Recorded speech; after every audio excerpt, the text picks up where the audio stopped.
Sir, ಈಗ ಬೆಂಗಳೂರು ಗುಂಡಿಗಳ ಬಗ್ಗೆ ಅಂತಾರಾಷ್ಟ್ರೀಯ ಮಟ್ಟದಲ್ಲಿ ದೊಡ್ಡ ಮಟ್ಟದ ಚರ್ಚೆ ಆಗ್ತಾ ಇದೆ. ಈಗಲೂ ಚರ್ಚೆ ಆಗ್ತಾ ಇದೆ. ಕೊನೆಗೆ ಅದು ಚರ್ಚೆಯಲ್ಲೇ ಇದೆ ಹೊರತು ನಿಮ್ಮ ಕಾಲದಲ್ಲೂ ಸರ್ ಇದಾಗಿಲ್ಲ, ಇವತ್ತು ನೋಡಿ. ಬೆಂಗಳೂರು ಇಷ್ಟು ಮಟ್ಟಿಗೆ ತಾಸಾರ ಮಾಡ್ತಕ್ಕಂಥದ್ದು ನಿಮಗೆ ಸಾಧುವಾದ ಕ್ರಮ ಅಲ್ಲ. ನಾವು ಕೂಡ ನಮ್ಮ ಕಾಲದಲ್ಲಿ ನಾನು ಕೂಡ ಬೆಂಗಳೂರು ನಗರದ ಮಂತ್ರಿ ಆಗಿದ್ದೆ. 24x7 ಕೆಲಸ ಮಾಡ್ತಾ ಇದ್ದೋ.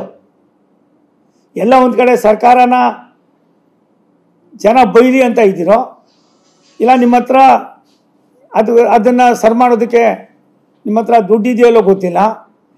5,000 ಗುಂಡಿ ಮುಚ್ಚಿದ್ದೀವಿ, 10,000 ಗುಂಡಿ ಯಾರ ಹತ್ರ ಹೇಳ್ತೀರಿ ಇವೆಲ್ಲನೂ? ಇದು ಬಿಡಿ. ನಾನು DK ಶಿವಕುಮಾರ್ ಒಬ್ಬ ಆಕ್ಟಿವ್ ಆಗಿ ಕೆಲಸ ಮಾಡ್ತೀರಾ ಅಂತ ತಿಳ್ಕೊಂಡೆ. ನಿಮ್ಮ ಕೆಲಸಕ್ಕಿಂತ ಜಾಸ್ತಿ ನಿಮ್ಮ ಸ್ಟೇಟ್ಮೆಂಟೇ ಜಾಸ್ತಿ ಆಗಿದೆ. ಬಿಡಿ ಇನ್ಮೇಲೆ. ಅದಾದಮೇಲೆ ಎ ಖಾತ ಬಿ ಖಾತ ಇದು ನನ್ನ ಕಾಲದಲ್ಲಿ ಆಗಿದ್ದು. ಅದಕ್ಕೊಂದಿನ ಚರ್ಚೆಗೆ ನಾನು ಕರಿತೀನಿ, ಇದೆಲ್ಲ ಮುಗಿಲಿ ಸ್ವಲ್ಪ, ಇವೆಲ್ಲ ಆದರೆ ಇಲ್ಲಾಂದರೆ ಎಲ್ಲ ಒಂದು ಕಡೆ ಅದಕ್ಕಂಥ ಆದ್ಯತೆ ಸಿಗೋದಿಲ್ಲ.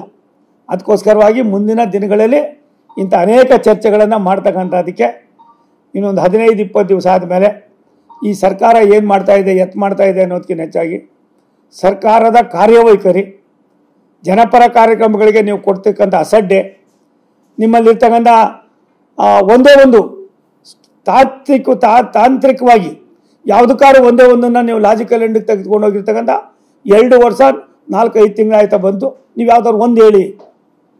ಅಲ್ಲೇನೂ ಆಗಿಲ್ಲ, ಇಲ್ಲೇನೂ ಆಗಿಲ್ಲ. ಎಲ್ಲ ನಮ್ಮ ಕಾಲದಲ್ಲಿ ಯಾವ್ಯಾವುದಕ್ಕೆ ಯಾರ್ಯಾರಿಗೆ ಹೇಳ್ತೀರಿ, ಇದು ಬಿಟ್ಬಿಡಿ.